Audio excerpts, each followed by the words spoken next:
School leadership teams began by state law, the governance law of 1996. And by 1998, they were ready to roll out the school leadership teams. And I remember I was in Cleveland High School and I saw a bulletin over the time clock that they needed teachers for something called a school leadership team. And I read it and I said, wow, this team's going to be made up of parents, administration, teachers, and they're going to have shared decision-making in creating the school's comprehensive educational plan and in developing the budget for the school, the school-based budget. I said, wow, this sounds like this team's going to have some power. You know, most committees they ask you to serve on, either the principal already has made up his mind, it's just like a rubber stamp, or you know, you make your recommendations and the principal does what he wants anyway.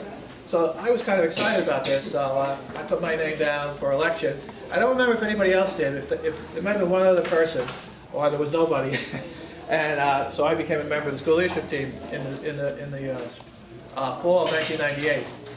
And it was a struggle. It was a struggle because the DOE didn't know what to do about this law. You know, we're going to let the parents see the budget first of all, see it. They're going to actually see it. We're going to let the parents be involved in how the school money is being spent, and the teachers too. Wait a minute. So they didn't know how to handle this law, and eventually they would water it down, despite our best efforts to stop them. There's two websites that I want to give you where the documents I'm going to mention you could go on and get a link for. Particularly my website, you just go right on and get a link to what I'm going to tell you a few documents I'm going to be referring to. And my website is SLT Support, SUPPORT, .blogspot, blogspot.com, sltsupport.blogspot.com. The other website you should have is schools.newyorkcity.gov. If you don't have it already, it's New York City Department of Education website, schools.newyorkcity.gov. You click on the parent link, and then you have to find another link that says parent leadership, and that'll lead you to some information about, not much, but about school leadership teams, district leadership teams, PTAs, and things like that.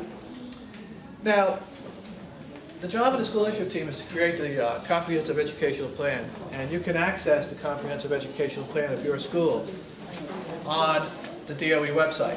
As a matter of fact, if you just Google your school, you'll come up with the DOE web portal. If you click that, you'll go right on to your school, and then you click Statistics and Budget. Chancellor's Regulation A655.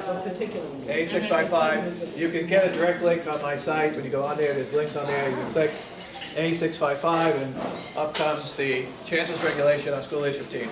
I strongly recommend that you read it because it has very important information on how school leadership teams are supposed to be engaged and rules and regulations. Also, B as in boy, 801.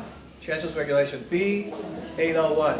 That's on school-based budgeting, and in there you'll get the regs on how the budget works in terms of what the school is supposed to be doing, and the school leadership team is supposed to be consulted by the principal regarding the spending of the school budget, and that's in the regulations there. It also requires training.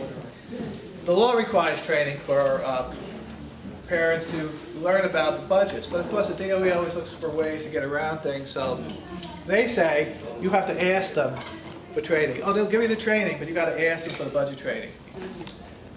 So those are the two regulations that are very important. So the school leadership team develops a comprehensive educational plan, and basically you take a needs assessment, then you set up goals and objectives, and now they ask for 3 to 5 goals. And then you develop action plans on how these goals are going to be accomplished. And then you're supposed to align the budget. When the budget comes in the spring, you're supposed to align the budget with the goals and objectives. Well, you know, the DOE is contending that the open meetings law does not cover school leadership teams. And Mr. Friedman from New York State, no, not Mr. Friedman, I'm sorry. the state open government person says, yes, it does, you know. It does it's open in the sense that they have to publish the upcoming meeting so that everybody knows about it, so in that sense. But you know, some teams and principals don't want anybody to observe, and they might have something in their bylaws, but it probably... So like in my school, there's nothing in the bylaws that state that, and I invited a parent to come to the meeting, and the parent showed up to the door, they're like, oh, no, you have to let us know, and well, you should, like, as a courtesy, you should just say, you know, I'm coming, I'd like to come, you know, and to observe.